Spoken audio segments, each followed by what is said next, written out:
Hello, everyone. Welcome back to the UHC NFL podcast, Week 9. Wow, halfway point of the season this week. Um, my name is Reggie Float. I'm an Eagles fan.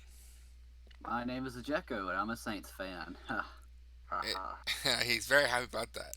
It's just the two of us right now. BBR's not feeling well, and I don't know where the fuck Frost is. I'm sure he'll show up halfway through like usual. No special guest Connor or Tony, but this time we have a few games to talk about. I think we predicted if everyone joined, this would take 3 hours. Probably will take longer than it did last week for me and Frost, but let's um, let's just dive into the week. Let's get started as soon as possible. So, actually, I'm gonna start with a question. If you had had a bingo board for the week, would you have had the following things on that bingo board? The Falcons don't blow a lead. The Bills No. score the most points Nope. of the week. Um, the Jaguars are 2 point conversion away from tying the Texans. Maybe. The Texans stink. The Steelers are one play with zeros on the clock away from losing to the Cowboys. Definitely not. The Dolphins beating the Cardinals in Arizona. I predicted it, so yes. And the Buccaneers scoring zero touchdowns. Ha ha ha. Not in my wildest dreams. Oh, I should have added the other one. uh, Cam Newton leading a 47-second drive to kick a field goal to win against the fucking Jets. That's the big one, isn't it? That's Like, how did probably the the. I don't know Patriots what's struggle? bigger. That or the Buccaneers scoring no touchdowns. Or honestly, for me, the Bills scoring the most points because Josh Allen was so off the last few weeks, but he looked fucking hot in that game. All right, so a lot of weird shit happened this week. Let's start with something that no one really didn't see coming. Thursday Night Football, the Packers at the Saints. Packers were favored by 6.5. I think it was fairly expected. They're going to clean house with this one. San Francisco doesn't have George Kittle, doesn't have Jimmy Garoppolo, on top of all the other players they've been losing. So Packers, of course, won 34 to 17. In not nearly as good of a game as the Packers 49ers regular season game was last year, which I remember that one. Um, just looking at the quarterback comparison alone, Aaron Rodgers, who, oh yeah, I should pull this stat up. Today I learned Aaron Rodgers uh, is 12 touchdowns away from being the seventh quarterback in history to record 400 touchdown passes. When you compare the amount of interceptions, that he has right now to the amount of, like, just comparing, like, Tom Brady had 143, Brett Favre had 258. They're all between that. Rodgers only has 86 interceptions. I distinctly remember one of them last year. Um, but dude's incredible. He really is. And here's another stat. Russell Wilson is one of the MVP frontrunners. In his last 8 games, he has 8 picks. Aaron Rodgers has 8 picks in his last 40 games. That just Holy speaks to how shit. incredible he is at not turning the ball over. He's an accurate quarterback. I only remember this because I remember Carson Wentz had 3 straight seasons with 7 interceptions or less every season. I think it was 7 exactly, actually. Um, and the He only was one who had banged fewer up than this him, season. the only one who had fewer than him was Aaron Rodgers. Because him and Aaron Rodgers both had only 7 interceptions with a certain amount of games played, obviously, um, last year. So he's extremely at least accurate in not coughing up the football. And he really ran over this team tonight. Devonte Adams had a hell of a game, 10 receptions for 173 yards and a touchdown. I'll say this: if you had Richie James on the 49ers, he was probably the only player that did work for you. 9 receptions for 184 yards and a touchdown. That took Like, up the who's that? bulk of the receiving yards that Nick Mullins threw, throwing only a touchdown for about 291 yards. Um, I think it's just kind of what we expected. There was no point in the game where the 49ers were leading. No point in the after halftime where it looked like they had a chance. Their scores kind of came in garbage time. I mean, it's 34 to 17, and the only reason it was that close is because they scored a touchdown with 4 seconds left on the clock. So, this is just really not Not even close. This was kind of what I expected. The 49ers are broken, nowhere near the team they were last year because of all their injuries, and it's really showing. And of course, you had the COVID-19 hitting the 49ers. It hit the Packers too, but not nearly as bad as the 49ers. They didn't Yeah, have a single person that touched the ball in the NFC Championship last year that played in that game. So the writing was on the wall here. it was just kind of expected. Meanwhile, Aaron Rodgers and Devonte Adams are as trustworthy of a combination as possible, and that Like defense looking Devonte better. Adams, like a lot of people don't say he's the best receiver in the game, and I'm not willing to say that yet. But can we agree that Aaron Rodgers and Devonte Adams are the best quarterback wide receiver combo in the league? I would agree. I'm surprised. Well, actually, I'm not surprised you're saying that because Michael Thomas hasn't been playing. I thought you were gonna say Breeze and Michael Thomas. Not this year. I mean, Thomas, he gets punched out in practice and all that jazz. So we'll have to um, wait and see. I will agree. Of all the current quarterback wide receiver one duos, I would definitely take Rodgers Adams over all of them. The only one that comes close, and I'll say this because it's withstood the test of time and they have a lot of chemistry together, playing together, is Matt Ryan and Julio Jones. Yeah, Something I that's a brought good up one. last week is that I would still put that combination in the top three, because you're going to get some offensive production out of it, and it's a very good throwing quarterback to one of the best wide receivers probably one of the best wide receivers of the decade. Um, so I would probably still pick Rodgers and Adams over that. You're right because they're just you can't argue against their production. They're just automatic at this point. Like Adams is putting up crazy numbers week in and week out. It's ridiculous, basically. Yeah, he's Why, scoring like, like why aren't they 40-point doubling him? games. Why aren't they what? Why aren't they doubling him? Like they've got Frost Bros at wide receiver too, but you got Devonte Adams and he just goes off every game and catches every pass. He's just amazing. I They're don't worried get it. about I was gonna say Alan Lazard, but I don't even think he was playing. He certainly did. He's on injury reserve. Oh, that's right. Yeah. So So you don't. They're they had one guy named Marquez Valdez Scantling who caught two passes for 53 yards, one of which was for 52 yards. But both of those passes were touchdowns. So there you go. yeah, and That's I mean interesting. Valdez Scantling, he's kind of like their Aguilar. Like they don't rely on him as much as Philly did, but he drops about 50% of the passes that come his way. So he's not even reliable. He's a touchdown wide receiver. That's what he is. Big play guy. That's what he's used for, and that's just not a wide receiver two you want. But somehow Aaron Rodgers and Matt LaFleur are making it work. There, yep. For Lafleur, looking all right up there. I gotta say. I mean, I know he approached or broke some records. But you're gonna do that when you're coaching Aaron Rodgers. You know, you know how it goes.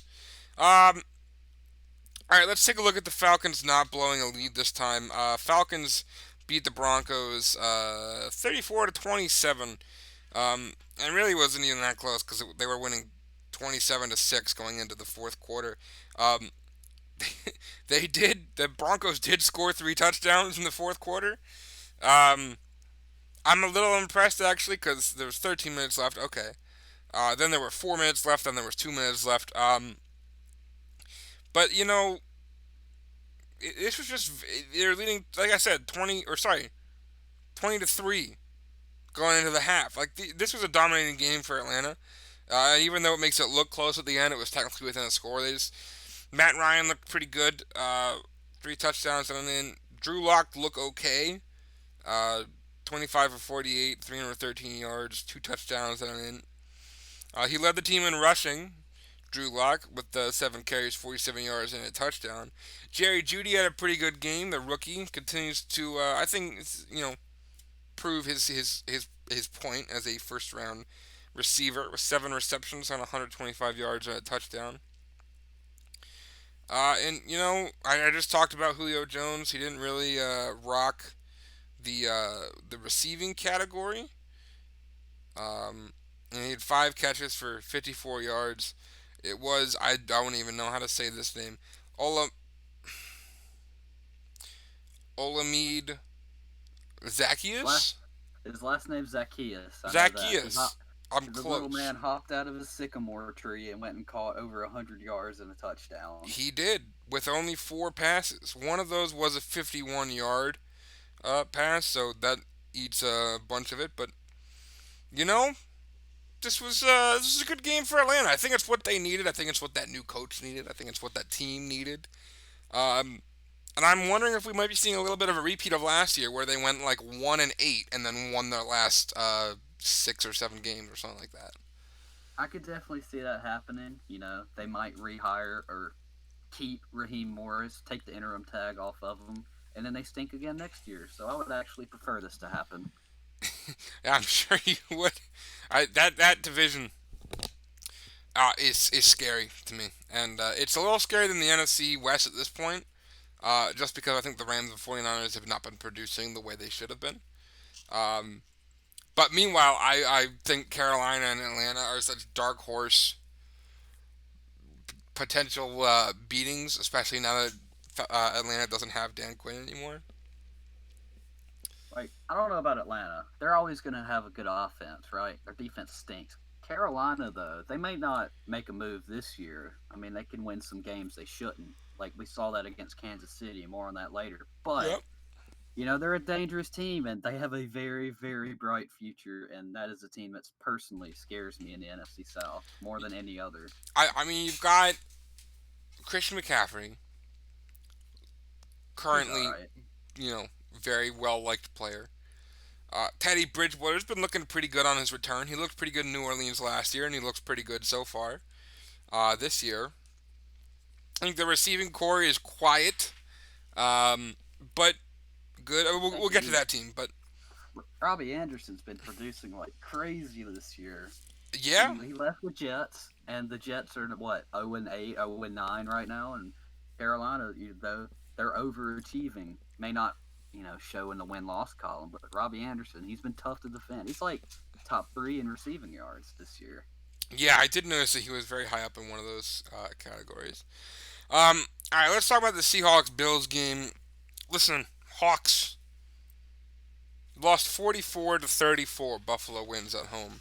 Buffalo's rocking a 7-2 record right now. Gonna be tough for Seattle to get that number one seed. I'm expecting them to. Just as a comparison, the Bills were leading 24-10 going into the half, and just kept up the production. Really, that's all there is to. There was a point where it was closer. Going into the third quarter, Bills were up 27-20, but then they scored 3 touchdowns compared to the Seahawks two, and it was just it was all of my concerns about Buffalo were answered in this game. Um, I think their defense performed adequately against an extremely good offense, holding to 1 touchdown, which was a Russell Wilson draw in the first half, and had a couple of touchdowns in the second half, but didn't let them come back. The offense was firing on all the cylinders I wanted it to. As someone who likes Buffalo, at least for their players. Josh Allen led the league 31-30 or 438. Start that one over. 31 for 38 passes, 415 yards and 3 touchdowns, no interceptions. Russ was 28 for 41, 390 yards, 2 touchdowns, 2 interceptions, which kind of kills it a little bit there. Um, DK and Diggs had a little bit of equal production. Neither team had a super strong individual running player. I think DJ Dallas is a player that people really expected to see a lot of out of Seattle. And he had 7 carries for 31 yards and a touchdown, so looking pretty good. But this was honestly just kind of a domination almost, which was it sucks to say about Seattle, but it's very happy for me to say it about Buffalo because this is the team I was hoping to see. This is a game I had them chalked up to a loss in the beginning of the season. So good for Buffalo. Seems like they're finding their stride a little bit. I hope I'm not speaking too soon, and this isn't a diamond in the rough game. But that's what I think on it.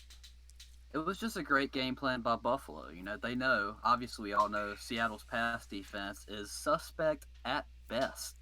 Yeah, I So don't know we if had I think seen in the. I was gonna Go say ahead. I think Jamal Adams has been hurt and not been producing too much when he's been on the field. Well, that's the thing. Jamal Adams is their leading sacker, so he's a safety that plays like a linebacker, and that's not really what they need. They need a safety that can cover the field and break up passes. But we saw against New England and in prior weeks, Josh Allen hasn't been lighting up the spreadsheet or stat sheet because they've been running the ball effectively. Yeah, Against New England, they pretty much ran a nickel the entire game, so they wanted Buffalo to run the ball. They weren't going to let Josh Allen beat them. This game, however, they saw how Seattle plays their defense, so they just let Josh Allen let it loose, and he did 415 yards and what was it, 3 or 4 touchdowns? yeah, no Yeah, interceptions. I think that's the big one. Only 7 missed throws. So that answers a little bit on the overthrowing question with Allen. He does have a hell of an arm, as we all know. But this game was just a lot of answered questions, not answered questions, but pushing towards answering the questions that we've had about Josh Allen since I think week 4, where we started to and see his production slow down. Where he scored, I think they scored no touchdowns against the Jets, and that's when I really started wondering about this team. But this team is looking better. Um, Bills fans got to be happy to beat Seattle. That's all. That's not much else to say about it. Really, it's just the fact. and they took the ball away from Russell Wilson. That's a recipe for success. And this was kind of like some other games we've talked about, like with Atlanta and Denver. This game was a blowout for most of the game, and Seattle scored a touchdown late and made Yeah. it seem respectable. But I'm not ready to call Josh Allen an MVP candidate yet, No. but he's played awfully good. All right. We'll also say, just looking at the drive, the interception in the fourth quarter that led to a touchdown. This is the way the drive went. First and 10 at the 25, Russell Wilson sacked for 5 yards. Second and 15 at the 20, Russell Wilson sacked for 10 yards. Third and 25 at the 10, Russell Wilson passes deep right, intercepted by Tre'Davious White. One play later, Josh Allen 3 yard rush for a touchdown. I mean if this is that sums up the game. I think two Definitely. And straight sacks for loss, 2 sacks for 15 yards total, forcing Russ to throw deep and throws an interception. Not throw deep, but throw 20 yards and he throws an interception. And that kind of they stopped Russell Wilson. They forced him to turn the ball over. They were getting to him. His O line wasn't producing. He wasn't escaping as much as he was supposed to, as we've seen him do before. And that's the recipe for success. So if I don't know what Arizona's recipe for success was. I guess you could also say turning the ball over, because that's how they yeah, won in the last minute of the overtime. But Buffalo just did really well. and it also shows the contrast between the two defenses. Buffalo's able to get to the passer, they're able to get pressure, and they make Russell Wilson, really great quarterback, make bad decisions. And Seattle, their defense allows Josh Allen to just sit in the pocket and dissect them. So that's how it's done. The Bills are a force to be reckoned with. Seattle stocks, they are declining. Yeah, and I still think they're gonna. Right, so right now the Cardinals have a tiebreaker. I still think the Seahawks will win the West, but I will not be surprised if they don't get the number one overall. But I also might be because the Packers, Saints, and Bucks, who I think were all at some point overreacted favorites to win the number one overall seed, have had I've had a couple of bad games too. And I will say I think the Saints and the Packers bad games um, did look worse than the Seattle game, at least on the offensive side. Because Oh, the Seahawks 100%. still put up 34 points, so this is still a team you can't sleep on. It's But nothing to hang your hat on, but there are problems going on in Seattle. yeah, And I mean, the recipe for them to win, Russell Wilson has to play perfect. He did not play perfect in this game. Not bad by any stretch, but it wasn't perfect, and they didn't get the win. yeah. I mean, you're looking at this. If your defense, and this is the thing, even though a big factor of the matter is that as the defense, I mean, the Bills won by 10. The two interceptions led to a field goal and a touchdown. That's 10 points right there. So the interceptions make the difference, at least on face value on paper for the score. Um, but even ignoring that, if your defense lets up 44 points, it's tough for any quarterback to have to also outscore that. I mean, how many games are you seeing two teams score over 40 points? like the 49ers Packers game last year, and that's all I could think of. In the last year or so. So when your Yeah, defense is letting up 44 points, it really doesn't matter. Seahawks put up 30 points, 34 points. That's great for an offense. They were connecting. Couple of costly turnovers, but the defense still let up 44 points. yeah. I mean, there's still two good teams, but Seattle, they gotta take a look in the mirror, so to speak, on the defensive side of the ball. And I Buffalo, agree. they've got a pretty easy. Well, I don't want to say easy because Miami seems to be getting Yeah, that's been better, a but surprise. We'll get to that one, but they're that's been a good they're definitely in surprise. the driver's seat in that division. All right, let's take a look at Chicago at Tennessee. This was a good game back for Tennessee. They've had a couple of bad ones. Couple of bad ones. Um, Tennessee was favored by 6, and they won 24-17. Um, listen, I think we all harped on Nick Foles deservedly.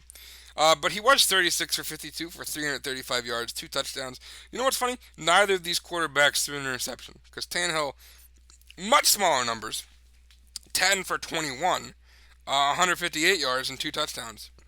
So no interceptions. But this was AJ Brown had 4 of those receptions for 101 yards. But this was literally the Bears did not score until the fourth quarter. That's where you're looking at the problem. Um, and that's Matt Nagy stinks. yeah. Bears fans could not be happy. And it wasn't like the Titans were scoring a million points either. Like this game was a one score game. The Bears made a one-score game with a minute left on the clock, and like, look, that makes it seem like all right. Well, they had to get an onside kick and get back in the end zone, but again, they didn't score anything in the first 3 quarters, and the Titans only put up 24 points. This could have been a winnable game. You proved in the fourth quarter you can score a couple of touchdowns. What's going on? What's killing the flow so early where you're doing nothing? 0-3 in the first quarter, 0-7 in the second quarter, 0-7 in the third quarter. You got no production, and the Titans aren't exactly lighting up the field. I think they're doing good, especially against a very good Bears defense. But still, just looking here, and again, neither quarterback threw an interception, and that's a big deal. But there's a whole Yeah, bunch of missed passes. Obviously, Foles was 36 for 52. That's a ton of missed passes. He's throwing the ball a shitload. And, they did have. There was a fumble. A couple, 3 fumbles, actually. So that makes a difference. 3 fumbles for Chicago. 0 fumbles for Tennessee. So I guess that's what we're looking at there is the turnover game. I was focused on the interceptions. But, um, yeah, Tennessee looking a little better, especially against a good defense. Chicago definitely looking like an imposter playoff team, which just based on momentum and defense alone, I could see them still getting. But I mean, they've got to have one of the worst offenses in the league, right? At least of any playoff contender. and the buck stops with Matt Nagy. You saw it with Mitchell Trubisky. He had one good year, and that was fine. But he sucked every other year. You put Nick Foles in there, and that offense still has no success. I mean, they had a 4th and 1, maybe even less than one, like half a yard, and they run a delayed handoff up the gut. Like that's mind-boggling. Like on like a 3rd and 4, you'll just like hand the ball off to Cordero Patterson. Like, what are you doing, It's not Nagy? going to work on just a very good, solid Tennessee defense. Not nearly as good as Chicago's, but solid, a good one. And it's just been it's frustrating because I want to love the Bears. I love Nick Foles for historical purposes. Um, but he's not a long term answer at quarterback, and this is why you could debate forever Foles versus Wentz, and that's fine. But he has good games, and then he has bad games, and in the games they win, he also doesn't look great. Look at the win over at Tampa Bay. Very defense wins you the game for Chicago. Um, he, everyone focuses when he comes back in the game against Atlanta. He leads the comeback, but he plays good defenses like the Colts. He puts up bad points. Um, there's no game where he's scoring over. They're not scoring a whole lot of points. Even in the Just games they really win, they're not not. scoring a whole lot of points. In the games they lose, they're really bad. Like the Bears have good players, solid players on the offensive side of the ball. That just has to be one of the worst offensive systems in football. And it stinks Like because you're right. They do have good players. Allen Robinson, fantastic wide receiver. Probably one of the best contested ball catchers in the league. David Montgomery, it is, very promising young running back. And they're barely being utilized. 14 carries for 30 yards, 7 receptions for 81 yards for Montgomery and Robinson, respectively. And it's because what? Because the system's not working. That's wasting these it's great not. players. I wouldn't You blame know, Robinson if those rumors were true that he wanted to trade. I wouldn't blame him. like if you can't score until the fourth quarter, that's on coaching. Because you know who else couldn't score until the fourth quarter this year? The Cowboys with Dak, and they were still bad. But they were even better than this Bears team. Like it's just mind-boggling. It's coaching. That's all. I mean, Foles isn't amazing. He's limited. We know, but he's a solid quarterback. But he's just getting no favors from the play calling in the system at all. I will agree with that. I will stand by. I think he is a career backup as far as his skill level. I do not think he can be a long term answer, but he should be a better long term answer than this. I mean, he's not this bad, especially with Allen Robinson, going down He the field. Again, he was big he was great in contested ball Philly. catcher. He was great in And Philly. you're right, he Nick was great Foles in was. Philly. I mean, let's ignore the 2013 season because that was a while ago. Because Fair he enough. was pretty good in there. But if you're looking at when he came in Philly, what does he do? He does great against three teams. He does bad against three teams. He does great against the Giants in the regular season, Minnesota in the NFC game, and Patriots in the Super Bowl. He does terrible against the Raiders. Puts up 0 points on the Cowboys, and we're literally a Julio Jones catch outside of bounds away from losing to the Falcons. He did great in 3 games and lit up the field, and did horrible in 3 games and put up 20 combined points in those three. That is, in my opinion, the definition of Nick Foles as a quarterback. He went to Jacksonville. He got hurt. He played a couple of games, did terrible. Goes to Chicago. Oh, I'm skipping his other Philly season, obviously, because he does bad against Chicago. He did bad against Chicago in the wild card, right? I mean, that game was like a 16-15 game or something. Did okay against the Saints. Looked like we could have come back, but again, even without the Alshon Jeffrey ball, he still only scored 14 points. He's not a long-term, guy. But again, he should He still be is. passable. He's a Enough. serviceable quarterback, plain and simple. He's He's better not than going what to you put got you at over Mitch the top. Trubisky. He is, And you but know what I'd like he's to still see? getting And no favors. BPR said this, and I agree with it.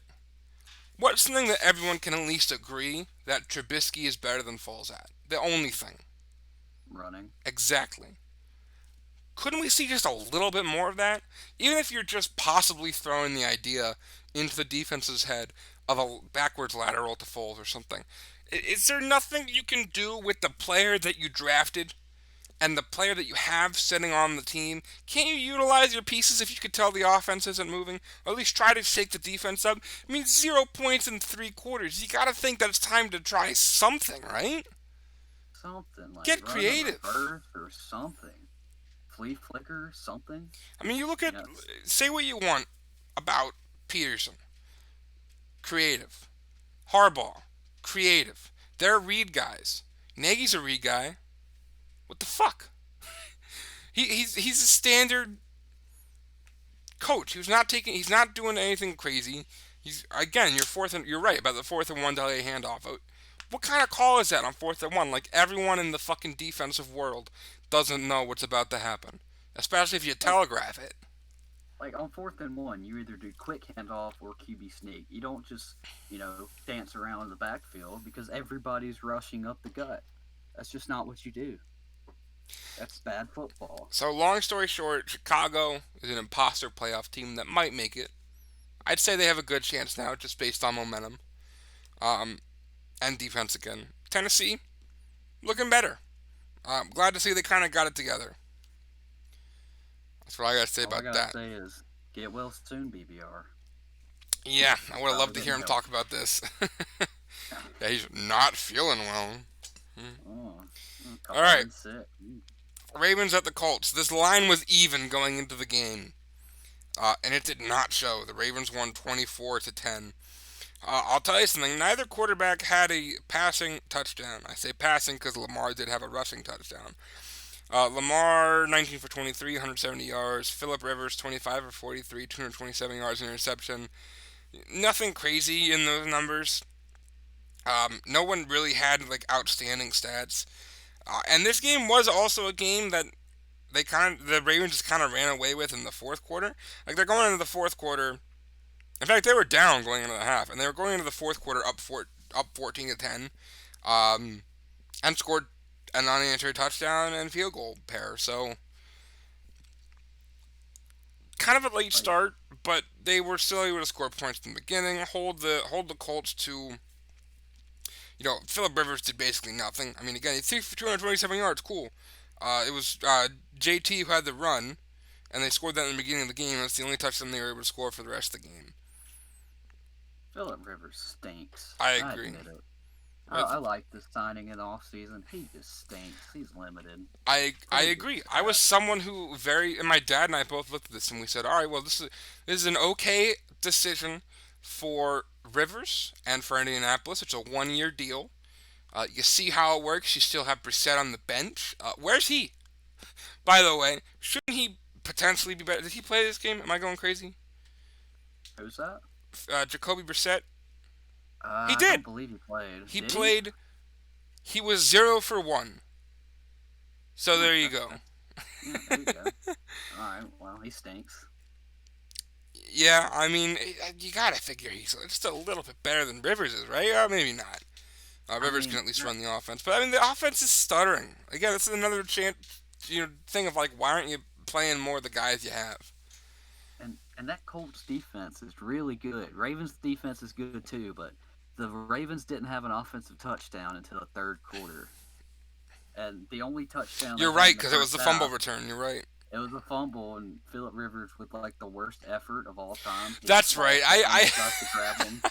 the attempt at the tackle was pretty hilarious. Like he just got on the ground and tried to pants the guy. Like that's not how you tackle in the NFL. It got hurdled and got embarrassed, but they were still in position to win. And Rivers, he's just inept. You can't throw it farther than 13 yards down the field. I He's agree. the real noodle arm. This is another case of a player who I think is. It was like what I didn't say about Jason Peters, but what I think about him and what I think about Rivers. Great player, Hall of Fame player, Is he? Rivers He's fringe. Like he could get in by in the virtue of his conversation for Hall of longevity. Fame player. He's in the conversation, but 100% Hall of Fame for his team. All right, he'll be in the just Chargers Ring of Honor for sure. just kind of stuttering along for no reason, for no gain, for at He this never point got a only ring. only loss. He never got a ring, and was he ever like top 3 or 5 at his position in a year? Maybe, but it's been a while. It'd be tough. But the Chargers were a playoff team for a long time, an They in and were. They out also playoff lost. team. I'm not gonna lie to you. I again didn't watch football really till like 4 years ago, so I don't know what I'm talking about. So take this with a grain of salt. Like they Um, were good. Like 2006, they were 14-2. 'Cause that was the year LaDainian Tomlinson like set the record for most touchdowns. I'm not sure if that's since been broken, but and then I believe it was the Colts that came in to beat them, and it's been downhill since. yeah, well, he's definitely not the answer for the Colts, and they should definitely not resign him after this because he is shit. And then when you hear that Tom Brady potentially wanted to go to the Colts and they chose Philip Rivers over him, yikes. Yeah, Saints Bucks game aside, that's a terrible decision. And Tom Brady has been leaps and bounds better than Rivers this season and last season. Tom Brady wins this game against the Ravens. He just does. I will agree. Potentially. Just any production at quarterback could have won this game. You got a ton of great players on the Colts team. All right. Jonathan Taylor is a stud at running back. Um, T.Y. Hilton, I don't think played the game. Um, unless I'm going crazy. I don't think he did, but he's a good receiver. I love Trey Burton. Always gonna love Trey Burton. Um, He threw a touchdown. yeah, he threw the most important touchdown in Philadelphia history. Of course, I'm gonna love him. But the Colts, I think, are another imposter playoff team that can reach it, but I don't see really winning a game, in my opinion. I don't think so either. Not playing like this. Because you're gonna get in, you're gonna be behind the Titans at this point. You have to be. Is there any division leader that the Colts are gonna beat in the AFC? No, right? Not in Chiefs, the AFC. Pittsburgh, uh, Buffalo, Tennessee. They're not beating any of those. I mean, they might be able to steal a game against Tennessee, but Yeah, I but they're mean, gonna we'll see play this three week. games against Tennessee. Did they already played a game against Tennessee? I don't think so, right? I don't believe so. They get to play Tennessee three times. So as long as it's not the last one they play, assuming they meet in the playoffs, the they will play Tennessee this week. Our line is even. That's interesting. Oh, it's Thursday Night Football. That's right. I forgot. Oh yeah, that's All right. tomorrow. Yeah, it's tomorrow. All right, let's move on. You brought this game up earlier, and it's definitely a fun one to talk about. Panthers at the Chiefs. Panthers. You lose to the Falcons. You don't get blown out, but it's a pretty handy loss. But then look at you. It's keeping it within, two or three to the Saints, to the Chiefs, and looking. This was a pretty even game all the way through. I think the Panthers were actually up 17-13 going into the half.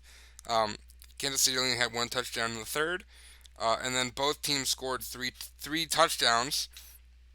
In fact, the only reason this wasn't a field goal difference is because Harrison Butker missed an extra point. And both teams scored two touchdowns in the fourth quarter, so it was a pretty back and forth. Christian McCaffrey looked pretty good. Um, I think he's hurt again though. He is. He's out for this week because, of course, he is. Hurt his shoulder. Must have been during that miraculous catch he made on that last Panthers drive. It was a pretty good catch. I saw that. What a Let's do a drive that quick was. quarterback comparison again. No turnovers or no interceptions at least. Teddy was 36 for 49 for 310 yards and two touchdowns. Mahomes was 30 for 45 for 372 yards and four touchdowns. So pretty similar yardage, but Mahomes obviously is a touchdown machine. Um, Mr. CEH, Clyde Edwards-Helaire, only had 5 carries for 14 yards, so we got stuffed. But Travis Kelsey, 10 receptions. I saw someone say, here's a list of all of the reliable fantasy tight ends since week one. And the list was just Travis Kelsey. I He is mean, he's been the only one consistently producing as far as yards and receptions, and he does great. Um, he has wide receiver one production. That's a tight end. That's insane. And and still, like he's on a team with Tyreek Hill, who Mahomes wants to throw a deep ball to at least 4 times a game. so many moving pieces on that team, but the one constant, Travis Kelsey is going to get his. Yeah, I mean 10 for 159 yards, Tyreek Hill 9 for 113 yards, and two of those touchdowns. You got two over 100-yard receivers on that team in this game. Um, the team just looked good. I think it's kind of funny because Le'Veon Bell again, run game got kind of stuffed for the Chiefs. Uh, all told, there was 36 rushing yards. Um, how did the Panthers do? The Panthers had Christian McCaffrey, so they had a lot more with 104 rushing yards and two rushing touchdowns, including one from Teddy B. Um, I gotta stop saying man. You know what? Again, I like the Panthers way more than I thought I would, and I like the They're Chiefs just an exactly as much as I exciting thought I team. would. They're one of the most exciting teams. The Panthers played a near perfect game. I don't believe they had any turnovers. They had a couple punts, obviously, and the Chiefs still won. Chiefs are just almost unfair. I don't know how the Raiders beat them, but it takes a near perfect game to beat them, and I just don't think Carolina has the personnel to keep up. And we saw that here. They're close, and But they've got a future. But the present's a little shaky. But again, if I'm a fan of that team, I think I'm happy. I'm And content. Teddy played out of his mind this game. Like that last drive, he threw a deep ball. Curtis Samuel made a crazy catch. Same thing happened with McCaffrey, and it was like 4th and 8, 4th and 10, and Teddy just runs for the first down and dives like Superman, and then he takes it in on the touchdown. I mean, they had a legitimate chance. They just came up short. It was a great game. It was a very good game. Um, all right, Lions at the Vikings. Here's Dalvin Cook part two. The Vikings were favored by 3 as a home team. And they won 34-20, so it was a pretty handy win for them. I will also say they were winning by a lot until the Lions scored a touchdown in the end, but again, it really didn't even matter. Um, Dalvin Cook and tight end Irv Smith Jr., who was on Roll my Tide. team, and then I dropped from my team because he stunk, and then I picked back up on my team. Both had 2 touchdowns each. And Dalvin Cook, again, lighting up the field. 22 carries for 206 yards and 2 touchdowns. That's pretty Um, good. he's good. Captain Kirk, no turnovers. I think that's the key. 13 for 222, or sorry, 220 yards and 3 touchdowns. Stafford, not a great game. But again, you know what? It's not his fault. Because he was on the COVID reserve list, and I don't think he was really practicing at all. He wasn't able to be in team practices. Even with that, 23 for 32, 211 yards, 1 touchdown, 2 unholy interceptions, which I can just check here. This happened in the second half. So, one interception led to a blocked punt. The very next Lions drive was another interception that led to a punt. So they didn't really lead anywhere special, but still, that's actually kind of funny. So the Stafford interception led to a blocked punt. Then the other Hmm. Stafford interception led to a punt. Then the Wow. Daniel interception led to another blocked punt. They had 2 blocked They punts had 2 blocked punts. and still got shellacked. They did get shellacked. They Like got destroyed. I want to say they had a late score to make it a 2 touchdown game. They scored with about 6 minutes left on the clock. So yes, Fair enough. I T.J. mean, Hawkinson. I don't know how Matt Patricia's still the head coach right now. Like that was embarrassing. The Like I Vikings have get it not for been Adam great. Gase because they kind of won it. They won it. They're embracing it at this point. You have such a good team? Why is Patricia still the head coach? You're right. You're absolutely right. This could have been a winnable game. I mean, I know Dalvin Cook's like fucking dynamite, but still. They fired Jim Caldwell after going 9-7. I sound like a broken record, I but I I don't even agree think with they you. have 9 wins since they fired him. It's ridiculous. And I Frost would be wholeheartedly agree with sad. you. If Frost were here, we might be hearing crying. But I mean, this game stunk. Dalvin Cook's good. That's about all there is to it. Yep. Here we go. Um. All right, Giants at Washington. I'm always so wrong on Washington, dude. I am insistent that Washington is currently the bigger threat in the NFC East because they fucking shut out the Danucci boys and then they beat the Eagles. They take us by surprise, but they get swept by the New York fucking Giants, dude. The Giants are. I don't like the Giants. I mean, obviously, I don't like the Giants, but I also think they're garbage. Here's the stat for you. Daniel Dimes, 4-0 against the football team, 1 win against everyone else. So there you go. You are correct. I believe that one win was Tampa Bay. That makes sense, yeah. He should have more than that, right? Because they beat. Oh, Eli Manning was Well, the quarterback when they beat Miami, I think. yeah, and I don't even know if Manning may have started that game and got knocked out, if I'm remembering correctly. Because they were There would have to four. be a They were win 4-12 somewhere else. last year. Tampa Bay was Danny Dimes' debut game, and I know they That beat makes sense. Washington twice and they beat Miami. So there you go. 4-12. There you go. We're mathematicians here. Dan, Dan, he should not be called Danny Dimes. I still think he stinks. I Danny turnovers. no turnovers, so that's good. Alex Smith had 3 turnovers. Because he's Poor the guy. freaking 10 back Oh, is this there. the Like, game where Kyle Allen got hurt? Am I remembering this right?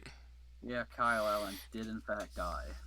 Kyle, oh my god. So if you didn't see it, I very much recommend you don't look it up. Um, because it was basically it was Dak Prescott's foot injury, but this time it was caused. And it's the angle just looked so much more painful to me, and Not good. It immediately didn't look after it good. happened, someone else like bodied him to try to tackle him again. Jeez. I think it was Jabril Peppers. It wasn't on purpose. It was a total accident. Peppers, I think it was. I want to say it was Jabril Peppers, but he got tripped by either a lineman or one of his own teammates, and just kind of rolled into him and into Allen, and that's what fucked the leg up. I think it ended up being a dislocated ankle, if I'm not mistaken. I could be wrong on that. I'm hearing he's questionable to play this week. When your foot looks like that, I don't want you to play for like a month.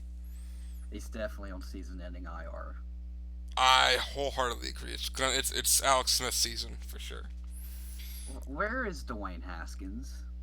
Like, Yeah, I don't know. And I thought it was shifty way back when they made the switch because Kyle Allen was the third string, and Dwayne Haskins got switched with him to be the like third string, and Kyle Allen was the guy that Riverboat was coaching in Carolina last year. So I right. thought it was Like shifty to begin with. I can make sense of that because he had success with Kyle Allen. Kyle Allen can make some plays. Alex Smith, great story, great guy. He cannot move. He turned the ball over 3 times. I mean, at least Haskins can move a little bit. I, It I, gives I them a would better literally chance at to this point, win. I think Haskins is overrated garbage. I think people say he's better than he is because he's playing for Washington. Um, He's not amazing, but I, he's got to I, be a better option than Alex Smith at this I point. agree for one single reason, and I think it's the mobility you pointed out. And at this point, it's why I would take a younger quarterback over a more throwing quarterback. Um, if you're trying to survive. I want to see more Trubisky in Chicago because he can move and just let him do that. I would, even though I want Washington to lose, and I also don't think Dwayne Haskins is good at all. Um, he's more maneuverable, and you should be using that. I don't know why they aren't. This is a winnable game because Washington has a great defense, or at least great front four, and New York just sucks on all cylinders, and yet they beat Washington twice. It just doesn't You make got sense, you got does Terry it? McLaurin, 7 receptions for 115 yards and a touchdown. He's a dog. He He is really a is. beast. And He is I the bright spot. with 3 interceptions, Alex Smith out there, who again, you're right, great story. Um, not a good answer quarterback. I mean, he is a statue back there, the damn Tin Man. Like, I love him. I want him to succeed, but it's just not happening. It's You not going to. And you know what? Go ahead and bench him, and he'll win Comeback Player of the Year, and all will be fine. Just where's This Haskins? Who did he murder? this game as soon as I saw the play happen, I knew it was going to be all over the place forever, ripping on the NFC East. It's the fumble. You know what I'm talking about. You saw it, right? Yes, I did. I Yeah, think it was a Giants player fumbled the ball, and of like 4 different Giants and 4 different Washington football team players just chased the ball for like 30 yards, that and no thing one got could kicked fucking around pick it up. forever. I don't even remember. I don't even remember or care who picked up the fucking ball. It was. I knew it was gonna be harped on for being the NFC East for the rest of eternity. Yeah, a lot of social media pages, took advantage of it, said it described the NFC East this year, and yeah, they're not wrong. They're absolutely right. It's just. Let's move on. These teams are depressing me. Um. All right. Texans at the Jaguars. Hey, who was it? Jake Luton Jake, on Jake his Luton, second NFL career pass. first completion too. Oh yeah, his first. All right, his first completed pass was. I don't have it. How long was it? It was a It 73-yard pass, touchdown pass to DJ Chark. Like holy shit, dude! He What an can't start any better. entrance! He should have retired just then, and the legend of Luton would live on forever. But there goes Absolutely. that. There were 4 quarters to be played here, unfortunately. And you know what? It was close. I mean, this game was very, a lot of punts, turnovers, turnover on downs. But the Jags were again a 2 point conversion attempt away from tying the game It was with Houston. close. And Houston. I like Jake Luton was 26 for 38 for 304 yards and a touchdown and interception. So even though that 73 yarder was his only touchdown of the game, gotta say, this is a pretty good entrance in the NFL when you're Not on bad. like one of the worst teams in the league. Didn't get the W, and the Texans' only 2 wins this year are against the Jaguars. That should say something. It's like And the Giants only another two thing wins of against the note, Washington. I mean, yeah, but the Giants stink. We all know that. But Yeah, J.J. Texans have Watt, Watson. he got his 100th sack. That's noteworthy, I guess. Oh, I didn't even notice that. Good for him. Yeah. And my dad So screams overrated at the TV every time he shows up. as J.J. Watt sings, "Please trade me." I would like him to get a ring. It's like Larry Fitz is number one right now. But I think, I like Julio, but I think JJ deserves a ring before he ends up retiring. I'd like to see him get one. And he's just seems like a good dude. He's done so much for that community. He deserves Absolutely. it. I definitely think he deserves it. Deshaun Watson, Will Fuller looked pretty good. Um, I don't really have much to say about this game because this is one of the red zone games I wasn't watching a whole lot of. It was a closer game than I'm sure Houston would have liked because they were Definitely. favored by 7. But we got a good guy over there in Luton. We'll see what happens. Maybe Jacksonville scares a couple more teams a little bit. Who knows? Who All knows? right, here's a game that pissed me the fuck off. Raiders of the Chargers. I literally tabbed away from what I wanted to see, which was the Raiders were favored by 1.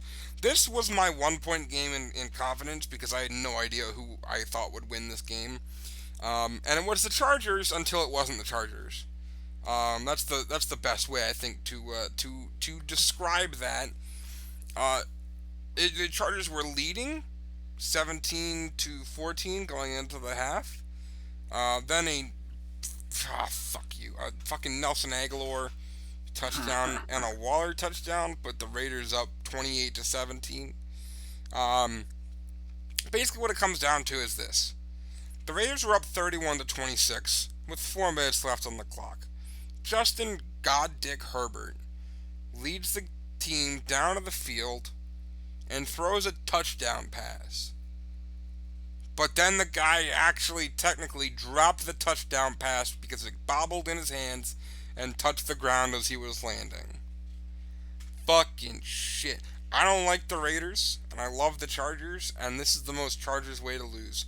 After the way they lost the Broncos, I love Justin Herbert. I think everyone agrees he's been outstanding. I think this is 7th game in a row out of 7 with over 250 passing yards. He is breaking all sorts of rookie records. He is doing amazing as a rookie. He's really good.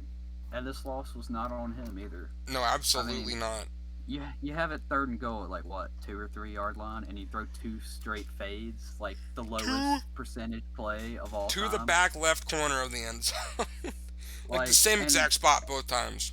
and Herbert put it on the money both times. Like, Yeah, the receiver just but fucking fucked it a little bit. the the defenders made good plays on the ball, and I mean those are tough catches to bring down. And 4th and goal, you throw it to like the 3rd string tight end. It was a That's just ballsy bad play play, but calling. If it would have worked, he's a genius, but it didn't work, so he's an there's a idiot. lot of plays like that though. Like I'll just an example for one that hits on with both of us: Philly special and the Saints onside kick. If those hadn't worked, Peterson They're and idiots. Peyton would have been ostracized forever. But they And did, and it paid off. Sean Payton would be coaching in like the College. Cincinnati Bearcats right now.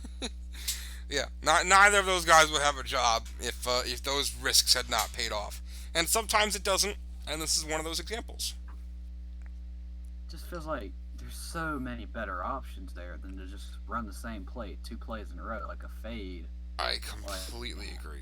But then again, neither of historically, us are coaches. So we're not, but even we can see that this is bad. Like historically, fades have been, you know, unlikely to bring it down unless you have a dude like Gronk or Julio back there. With even Julio struggles, but it's just a low percentage play. You got to like run some spacing there, some rub routes, something.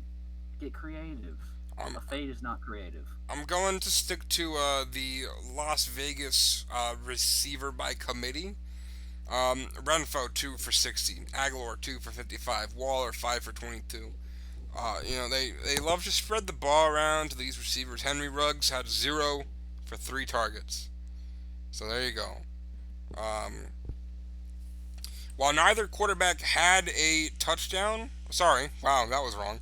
Neither quarterback had an interception. Uh, Derek Carr did fumble the ball. He did get strip sacked. That led to the Chargers field goal at the end of the game or at the end of the half that put him in the lead. But otherwise, both quarterbacks are pretty good about protecting the ball. Um, I just love Justin Herbert, and it sucks. Poor dude with his flowy hair. Like they should be so much better than what they are. They just lose the one possession games. I like Anthony Lynn, but his seat is getting warmer by the week. Yeah, you got this quarterback who's breaking all sorts of rookie records set by fucking Patrick Mahomes. And look at this. Yeah, Look at like where your team is, 2-6. he'll probably put Tyrod in next week. So why not? You know what? He should be fired if he ever does again, I because mean, Justin yeah, Herbert has been awesome. I mean, all right, look at this, right? You're a Bengals missed field goal, shanked field goal, away from having that game tied. So that's one of your wins. What's your other win? Against the Jacksonville Jaguars. not something to brag about. You look beautiful in your losses. You held the Chiefs to a losing game for most of the game. You did well against the Panthers. You made Tom Brady sweat. I think more than any other win that he had that season so far. You forced the Saints to overtime. You're a 1 point. You're a touchdown at the end of the game away from the Broncos. You're a touchdown at the end away from the Raiders. This team looks so fucking good in its losses.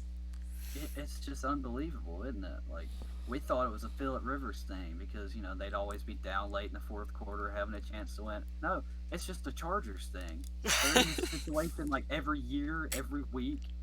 It's just, I don't know how there are Chargers fans. I know jokes are that there aren't, but I mean, There they are. have some, they have some fans, and I mean, they've got to be on heart medication at this point. But you gotta be able to look at Justin Herbert and be like, God damn, we found the fucking diamond in the rough. That's a sixth overall pick, and that's comparatively so much of a diamond in the rough because they're getting so Exactly. much production out of them. Like he was the third quarterback taken in that draft, and he looks like the best one. I would say at this point. If Tua Maybe you could say that. continues the way he is as more of a game manager, I will wholeheartedly agree. Ooh, he wasn't a game manager on Sunday though. We'll get to that one though. Yeah, yeah, he looked better. That's for sure. Better than he did against the Rams. That's for All sure. right, Steelers at the Cowboys. Steelers were favored by 14 fucking points. I want you to remember that when I tell you the score was the Steelers win 24-19. Even then, you could look at them and be like, oh well, it was just it was a close game. Cowboys scored a garbage time. No, no, no, no, no, no, no, no. The Steelers were losing the game until 2 minutes left on the clock, and even then, the Cowboys marched all the way down to where did they march down to? The Pittsburgh 23. That's how close they were. They were missed past a CeeDee Lamb away from winning the game. Holy shit, Pittsburgh. Stop shitting the fucking bed. This is the very second I admit that Pittsburgh is as good as its record, it does this. The very second. I deny Pittsburgh's goodness until they beat Baltimore, and the very second I admit they're good, they do this and almost shit the bed against Dallas. Let's bump the brakes here, Reggie. So I Alright, think the calm. Steelers are still good. I think historically they play down to their opponent. So like there was a stat on the Pat McAfee show. So I don't remember what it was, but they may have a losing record against double-digit dogs against them. So they just play down their opponent, and it almost cost them this week. You know, Garrett Gilbert played better than anyone expected, but at the end of the day, the Cowboys still stink, and the Steelers are 8-0. I did see this. This is the best record in the first. This is the first time the Steelers have gone 8-0. So this is a really great starting record for them. Uh, Big Ben had no interceptions. Garrett Gilbert at 21 for 38 for 243 yards and touchdown interception. You definitely got a better guy here, a better answer here than CD or well, why did I say CD Lamb? Because I'm looking at the stat sheet. Than Ben DiNucci. Yeah, at least Gilbert can complete a forward pass. Yes, yes he can. And I guess it like also we were is worth talking, pointing out that there was literally only one touchdown in the game, and the Cowboys just scored a bunch of field goals, 4 field goals, in fact. Greg the Leg, he's good. But it's like we were talking, before this podcast started. Garrett Gilbert would have beaten the Eagles. I That's agree. crazy to think about. I agree. Like I think he looked better than like Andy Dalton has this year. I agree with That's that. wild. Andy Dalton was starting last year. Because again, you gotta look at the fact that they're playing against the Pittsburgh Steelers. Great Yeah, defense. really good defense. It's just crazy. All right, there's not too much to talk about there, except God fucking damn, dude. Um, Dolphins Cardinals. Here's a shocker game of the week. Dolphins beat the Cardinals 31 or 34 to 31. Cardinals who were favored by 6 in this game. I'm gonna run off a couple of stats here. Tua was 20 for 28, 248 yards and 2 touchdowns. So he looked better this time than he did before. Kyler Murray led in passing and rushing. 21 for 26 for 283 yards, 3 touchdowns, 11 carries for 106 yards, and a rushing touchdown. So he had 4 touchdowns, 3 passing and 1 rushing. And still, the Dolphins, I gotta sit up, and I just fucking squeaked all over the fucking mic, I bet. Ooh, The lovely. Dolphins, dude, what the fuck happened? When did I miss something? Weren't they supposed to It's suck? Tua. Ladies and gentlemen, Tua Tagovailoa has arrived. And this was a So very back and forth game, too. Miami, Arizona, Miami, Arizona, Miami, and then Arizona field goal, Miami field goal. Then Arizona scores 2, Miami scores 2. Mac fucking Hollins, former Eagle yeah, guy. I like Arizona's a great team, but Miami is so much better than I thought they were. I mean, who expected this? I thought they'd be like I don't know, a 7-9 team this year at best. I mean, they are in playoff contention, especially if Tua, he can keep this up. I think part of that is also because the Patriots are bad, I mean, uh, that's also true. That doesn't help. wholeheartedly. It helps them quite a bit. I agree. I think they are in playoff contention. This team is so much better than any of us were expecting out of them. Just running a quick looky here. If you're comparing, for instance, so Miami had 91 rushing yards compared to Arizona's 178, 100 of which came out of Kyler. The receiving production was pretty equal, so I'm trying to identify where it comes from, and I think it comes from a single turnover, single lost turnover, I should say, because Kyler Murray lost a fumble. Um, Let me take a look and see. Uh, yeah, I would say that would be it because that was a fumble, scoop, and score that Miami got. That I seemed to think, be the yeah, difference. and that was the touchdown at the beginning of the game that let Miami go up early on in the beginning of the game.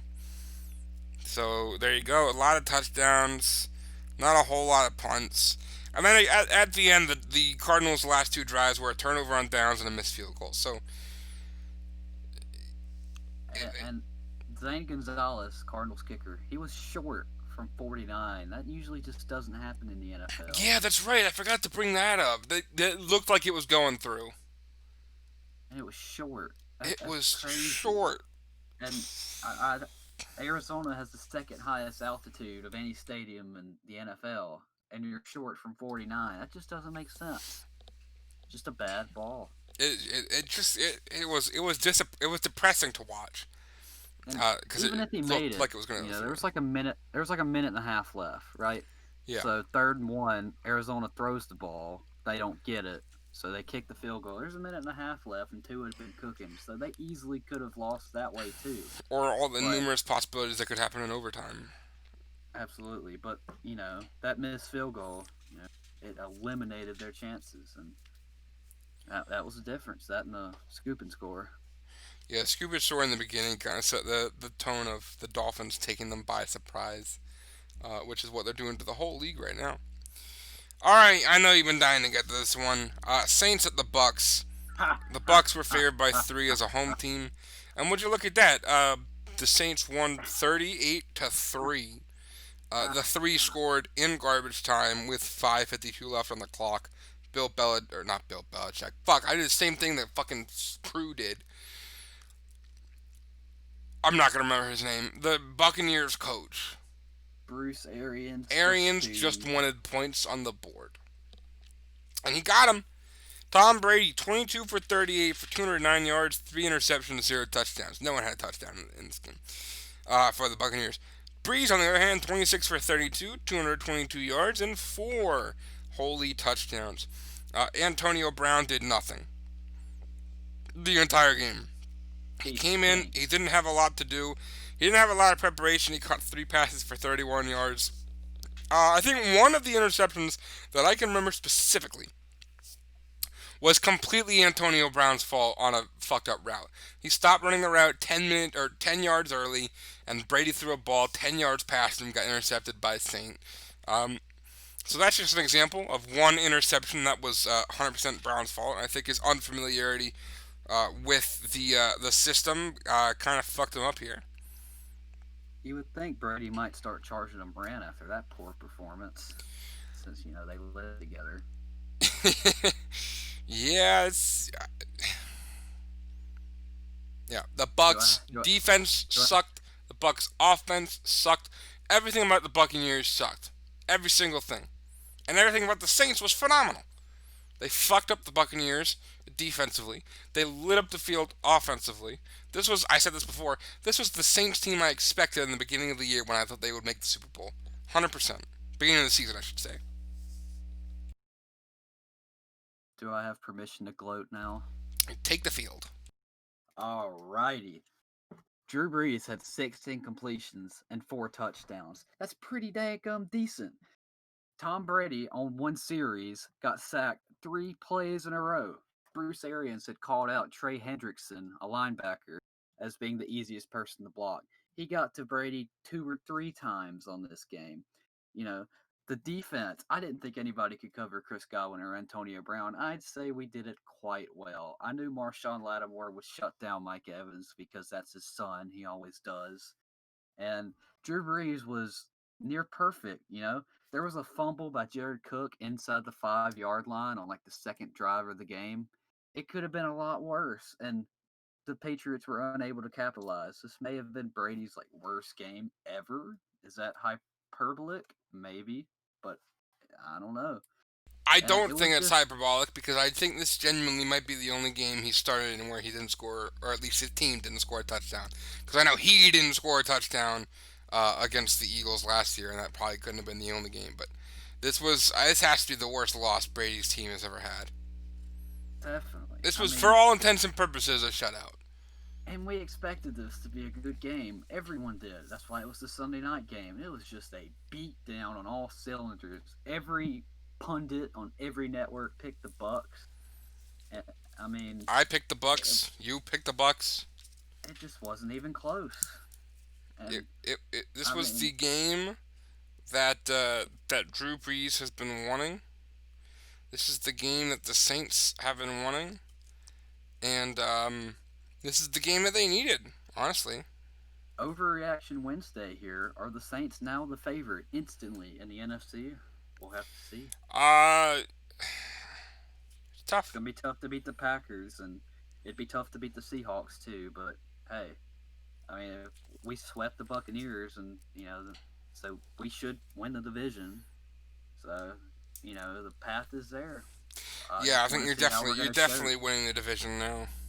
How's our heart going to be broken this year? You'll find a way. I'm sure. We'll find a way. We'll like miss a field goal or something. All right, let's take a look at Unbelievable. another game that gave people heart attacks across the country. Patriots at the Jets. The Patriots were favored by 9, and they won 30-27. Again, you might be thinking, "Oh, garbage time." No, Not at the all. Patriots were losing 27-17 going into the fourth quarter, and they scored a field goal, a touchdown, and a field goal to win the game. The last field goal coming with zeros on the clock on a drive that started with 47 seconds on the clock. So, like, Cam Newton, I think this is his highest scoring game he started since he joined New England. But this was against the New York Jets, and also, you stunk. You stunk up the field. You stunk so bad, I could smell it from the fucking Jet Stadium. Alright? No touchdowns Definitely for not a Cam good Newton. performance. I think he had the rushing touchdown, but Cam Newton, no passing touchdown. 274 yards. Joe Flacco, 18 for 25, 262 yards, 3 touchdowns, 1 in. Didn't he break Joe some record? He broke a he record this game, didn't he? he has more passing yards than Joe Montana all time. That's what it Think was. about that. Think about that. Joe Tell Flacco. me he's not elite. I will stand by this. I do think he's elite. Or he was. He's not now. But I do think he was a very good postseason quarterback, and I'm basing that entirely off of looking up who won postseasons in the past 15 years. Because again, I was watching football back then. But hey, the yards have to speak for something, right? They do. I mean, that doesn't mean he's a Hall of Famer. Let's pump the brakes. But Joe I'll Flacco, cool it. he must have got a call from the press box on that last, in the fourth quarter. They had 4 plays, 3 and out, and an interception, an arm punt. They must have told him that, hey, you guys are tanking, so you need to throw this game away, and they did because he was electric in the first half, throwing it all over the field. Had another touchdown in the third quarter, and Yeah, I think it was the Jamison Crowder catch at the end of the end of the first half that was just godlike pass and catch in the back of the end zone. toe drag swag, baby. Got the 2 feet in, and he had a bomb to somebody. I should have done research, but he just did good. And It was then Brashad Perriman in the for beginning of the shot second there, quarter. He had a that 50-yard makes pass sense. to Brashad Perriman. Yeah, but I mean, then they just gave it away because they really want Trevor Lawrence and Sam Darnold. Adios, amigo. Yeah, see ya, Sammy. Go ahead and find a new team. Maybe you might be a little better. They might need to put Sam Darnold in at quarterback so they have a better chance at losing at this point if Flacco keeps this up. But also, I mean, just how bad are the Patriots? Like, they were a last second field goal away from potentially losing 5 straight and giving the Jets their first win of the season. Like, they have just fallen off. They'll be good next year, probably, because, Bill Belichick, there's the picture of him sipping orange juice, or, We'll get some you high know, picks. they'll get a high pick and they'll get a stud. They might They get a should they quarterback, should take a but quarterback. they should. Mac Jones comes to mind from Alabama. He should be within their range. Zach Wilson potentially from BYU, but Fields that's maybe from another. Ohio State. I doubt they finished that bad, but that's a I conversation have for no another idea day. of the college football picture. I was just throwing out the only name I knew that wasn't Trevor Lawrence. The 2020 or New England Patriots just throw away the season. Put in Brian Hoyer and lose every game. Forget Justin Fields. I would rather they keep putting in Cam because I would like to see at the end of the season. I would like to look back and see what I think. He's I had feel some like okay games. He's had some bad games. I would like to see what I think. the chances of Cam Newton staying in 2021 are going down week by week. I And agree. He's not looking great. Cam struggled this year. And another point on the Seahawks defense. I know we passed it. Cam Newton almost threw for 400 yards against that defense. I don't even know if he has 400 yards passing since then. Hyperbolic, as you say, yes, but he's just not it. And the Patriots are struggling. Jacoby Myers had a good game, but who's heard of him? All right. Well, it was a crazy week in football. Let's take a look at the games upcoming. We'll just run through these real quick, why we think the matchups work or don't. The Indianapolis Colts are playing the Tennessee Titans in a spread that, like I said before, is oh no, No, no, no. The Titans are now favored by one. It's gone up a little bit. Um, Mm. just I'm picking the Titans because again, I think the Colts are an imposter team personally. I think so too, but like there seems to be money on the Colts because it's a 3 point automatic favorite for being a home team, right? That's generally what you Yeah. see, and the Titans are only favored by one. I think they should win this, maybe by double digits. The All right. I Colts do don't have know what. problems. I don't know what I was seeing because it literally said Tennessee by one, and then I backed out and re-entered, and it said even again. So That's crazy. You would think the Titans would be clear favorites in this, but because I'm it thinking of them as should clear be a good favorites, but I game. think people are looking at the Colts defense and the Titans offense. That's what they're looking at. It should be a good game, but I expect Derrick Henry to have a touchdown or two or 12. So I mean, I would it should certainly be. like to see that. I'm sure you would. You took him number one overall. I sure did, and I feel like I'm being a little bit justified by my luck that CMC got hurt, and Derrick Henry's been a constant producer. I'm getting a little bit justified Saquon now. got hurt too, and Zeke hasn't been as good. So I mean, yeah, You know, maybe you didn't make a bad decision. of the top, running backs taken, I think it was Derrick Henry, Saquon, Zeke, and CMC. Right?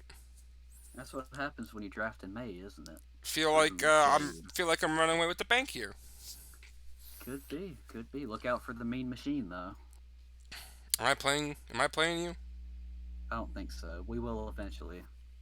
All That's right. another topic for another day. Anyway, I don't know what order this is normally on the schedule, but it shows up first for me because I'm an Eagles fan and I have that as a favorite team. So we'll talk about it. Eagles at the Giants. Eagles are favored by 3.5. It's been a pretty steady line going throughout the week. I'm not surprised. The Giants beat the Washington football team in a close game, and the Eagles didn't play at all. So I would be surprised if this game had changed much of the line. Neither of these teams made super big moves before the trade deadline. We didn't really talk about that. There were pretty much no super big moves before the trade deadline that some people would have expected to see, maybe. Um, I'm picking the Eagles. I think Fulgham is cool. I'd like to see Wentz be better than what he is. I would like to see the Wentz that played against Baltimore and Pittsburgh instead of the Wentz that played against the Giants and Dallas. But we are playing the Giants, so who fucking knows? If You know, Alshon Jeffrey forces an interception, I'm gonna hang myself. it could happen, but I'm picking the Giants I in know this you are. game begrudgingly because I probably didn't let you finish, but whatever. Go ahead. Uh, I mean, the Giants seem to be getting better, and we don't know about the Eagles. It's going to be a tough game. Eagles will probably win, but I'm sticking with my pick for the Giants because why not? I am not confident in this whatsoever. I'm not either. I'm picking the Eagles wholeheartedly, and I'm not confident at all. There you go. Texans at the Browns.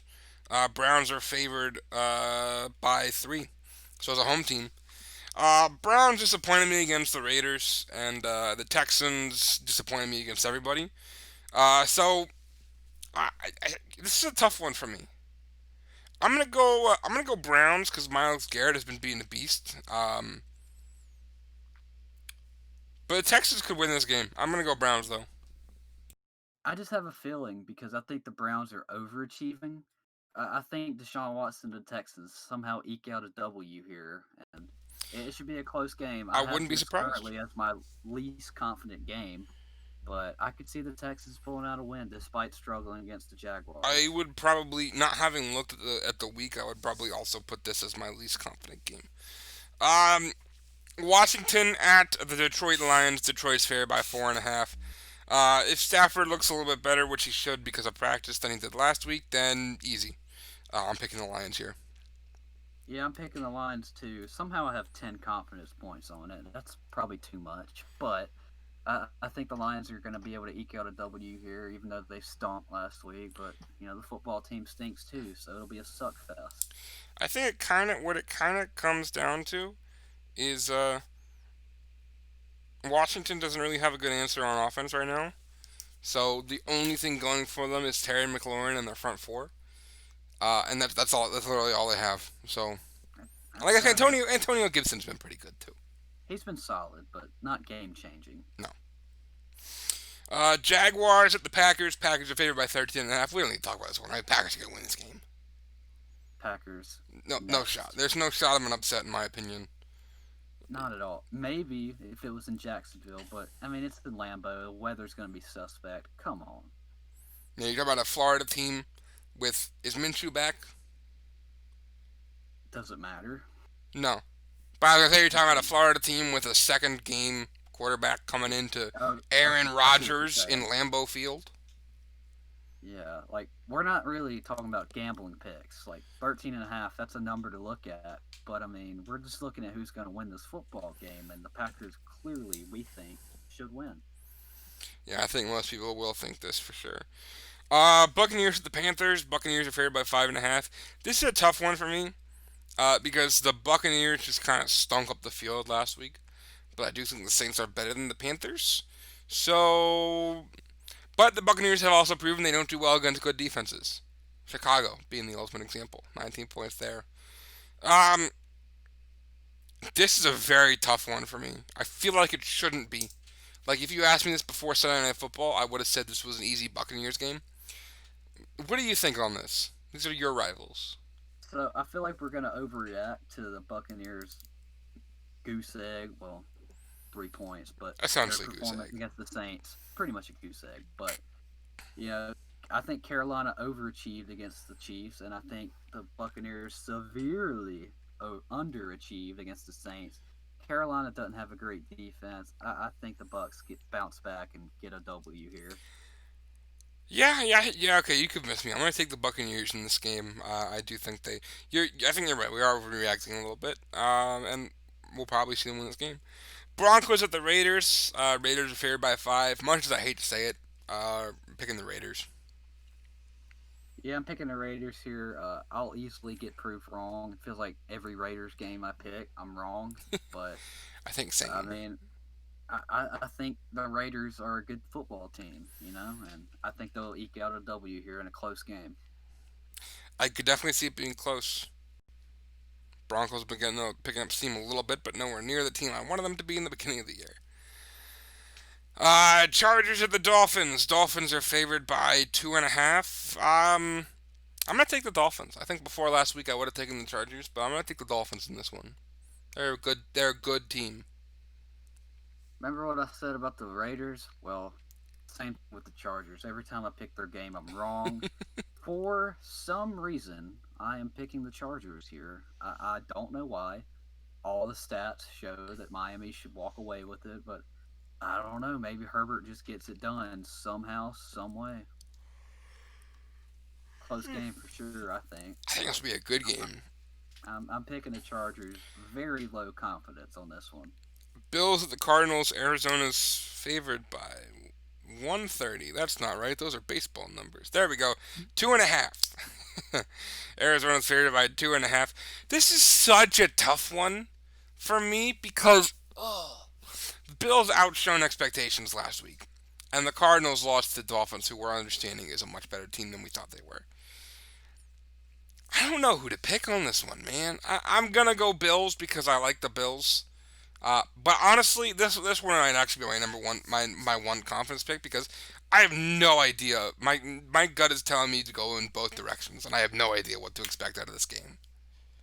I'm going to pick the home team in this one. I feel like Arizona bounces back despite Buffalo's great performance last week. I don't know. I feel like Kyler Murray gets it done. Not confident in this one, but it should be a pretty good game, close, and I pick Arizona. All right, good reasons.